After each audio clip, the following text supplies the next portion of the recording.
ഗൾഫിൽ പരക്കെ തണുപ്പ് കൂടുന്നു. ഒമാനിൽ വെള്ളിയാഴ്ച വരെ ശക്തമായ വടക്ക് പടിഞ്ഞാറൻ കാറ്റ്.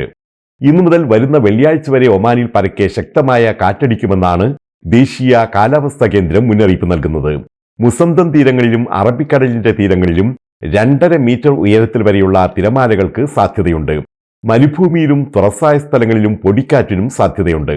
ദൂരക്കാഴ്ച കുറയുന്നതിനാൽ വാഹനങ്ങൾ ഓടിക്കുന്നവർ ജാഗ്രത പുലർത്തണമെന്നും നിർദ്ദേശമുണ്ട്.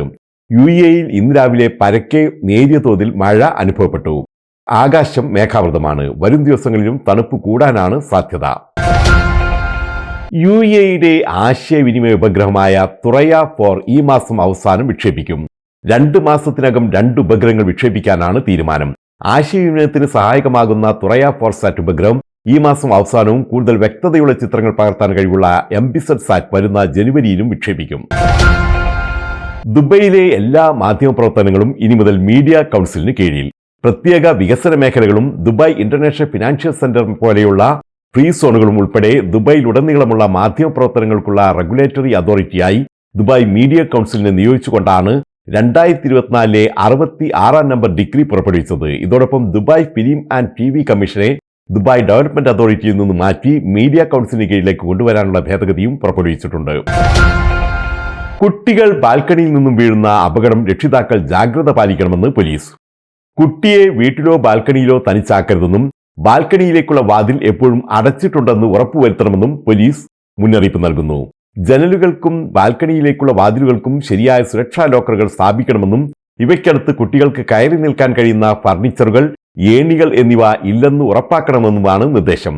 അശ്രദ്ധ മൂലം കുട്ടികളുടെ ജീവൻ അപഹരിക്കുന്ന വേദനാജനകമായ അപകടങ്ങളിൽ നിന്ന് അവരെ സംരക്ഷിക്കേണ്ടത് മാതാപിതാക്കളുടെ കടമയാണെന്നും പോലീസ് വ്യക്തമാക്കുന്നു. നമ്മുടെ ശൈത്യകാലം സുരക്ഷിതവും രസകരവുമാണ് എന്ന പേരിൽ സംഘടിപ്പിച്ച ബോധവൽക്കരണ പരിപാടിയിലാണ് അബുദാബി പോലീസ് ഇക്കാര്യത്തിൽ മുന്നറിയിപ്പ് നൽകിയത്. ദേശീയ ദിനാഘോഷത്തിൽ തിളങ്ങി ഖത്തർ. അമീർ Sheikh Tamim bin Hamad Al താനി രാജ്യത്തെ പൗരന്മാർക്കും നിവാസികൾക്കും പ്രവാസികൾക്കും ദേശീയ ദിനാശംസകൾ നേർന്നു. എല്ലാ ദേശീയ ദിനങ്ങളിലും അതിരാവിലെ ദോഹ കോർണിഷിൽ നടന്നുവരാറുള്ള പരേഡ് ഒഴിവാക്കിയെങ്കിലും ഇത്തവണയും വിപുലമായ ആഘോഷ പരിപാടികൾ തന്നെയാണ് ഖത്തറിൽ നടക്കുന്നത്. കെട്ടിടങ്ങളും വാഹനങ്ങളും ഓഫീസുകളും വ്യാപാര സ്ഥാപനങ്ങളും വിദ്യാലയങ്ങളുമെല്ലാം ദേശീയ ദിനാഘോഷത്തിന്റെ ഭാഗമായി വൈദ്യുത ദീപങ്ങളാലും പതാകകളാലും വർണ്ണാഭമാണ്. ദുബൈ മലപ്പുറം ജില്ലാ KMCC ലീഗൽ സെൽ UAEയിൽ വിവിധ കേസുകളിൽ ഉൾപ്പെട്ട് നിയമക്കുരുക്കുമായി കഴിയുന്നവർക്ക് നിയമസഹായം നൽകുന്നതിനായി പാൻ ഗൾഫ് അഡ്വക്കേറ്റ്സുമായി സഹകരിച്ച് ലീഗൽ അദാലത്ത് സംഘടിപ്പിക്കും. നിയമ വിദഗ്ധരടങ്ങിയ പാനലിന്റെ നേതൃത്വത്തിൽ ഈ മാസം 22-ന് ഞായറാഴ്ച ദുബൈ KMCC ഓഡിറ്റോറിയത്തിൽ നടക്കുന്ന അദാലത്തിൽ പങ്കെടുക്കാൻ ആഗ്രഹിക്കുന്നവർ 05035075225 എന്ന നമ്പറിൽ പേര് രജിസ്റ്റർ ചെയ്യേണ്ടതാണെന്ന് ദുബൈ മലപ്പുറം ജില്ലാ KMCC വക്താക്കൾ അറിയിച്ചു.